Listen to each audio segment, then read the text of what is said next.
To face mass திறக்கம் யாரை பற்றி பார்க்க போகிறோம்னா அதிமுகவில் பார்த்தீங்கன்னா உட்கட்சியில் ஏகப்பட்ட முன்னாள் அமைச்சரிடையே மோதல் இருக்குது.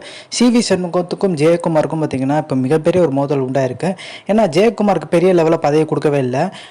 ஆனால் வந்து சிவி சண்முகத்துக்கு ராஜ்யசபா சீட்டெல்லாம் கொடுத்துருக்காங்க. ஸோ நம்மளுக்கு ஏதாவது பதவி தருவாங்கன்ற ஒரு எதிர்பார்ப்பு இருந்துச்சு. எடப்பாடி பழனிசாமிக்கு தீவிரமாக பார்த்தீங்கன்னா குரல் கொடுத்துட்டு இருந்தார் ஜெயக்குமார். இன்னும் வரைக்குமே எந்த ஒரு பதவியும் கொடுக்கல.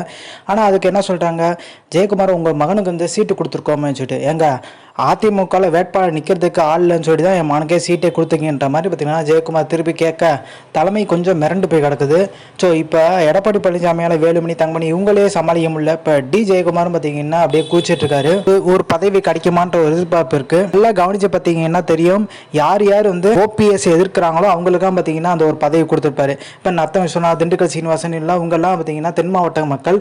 ஸோ தென் மாவட்டங்களில் இருக்கவங்களை கரெக்ட் பண்ணோம்னா ஓபிஎஸ் வந்து டம்மி ஆக்கணும்னா இவங்களுக்குலாம் பதவி கொடுத்தா தான் வந்து ஓபிஎஸ் கடுமை விமர்சிப்பாங்க. அதனால தான் எதிர்க்கட்சி துணைத் தலைவர் பதவி வந்து ஆர்பி உதயகுமார் கொடுத்துருக்காங்க. ஸோ நம்ம தெரியும் சிவி சண்முகம் பார்த்தீங்கன்னா நம்ம அவங்களோட கேஸ்ட் பவர்.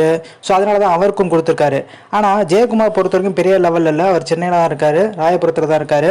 ஸோ அங்கே லோக்கலில் இருக்காங்க. ஏதாச்சும் பேட்டினா கான்ட்ரவர்சி பேட்டினா இவர் தான் போய் ஹேண்டில் பண்ணுவார். ஸோ இதுக்கு தான் வந்து ஜெயக்குமாரை யூஸ் பண்ணிக்கிறாங்க. ஆனால் ஒரு முட்டல் மோதம் உள்ளே இருக்குன்றாங்க. ஸோ இப்படி எல்லா முன்னாள் அமைச்சர் கூடயும் பார்த்தீங்கன்னா ஒரு சின்ன சின்ன மோதல் கருத்து வேறுபாடுலாம் இருக்குன்னு சொல்கிறாங்க. நம்ம இந்த டிவி சேனல்லையே பார்த்தீங்கன்னா லைவ்லேயே பார்த்துருப்போம். சிவி சண்முகம் ஜெயக்குமார் டெல்லியில் போயிட்டு மீட் பண்ணுவோன்னா பார்த்தீங்கன்னா ஒரு சின்ன மோதல் மாதிரி பார்த்தீங்கன்னா மீடியா முன்னாடியே பார்த்தீங்கன்னா பேசிக்கிட்டு இருப்பாங்க.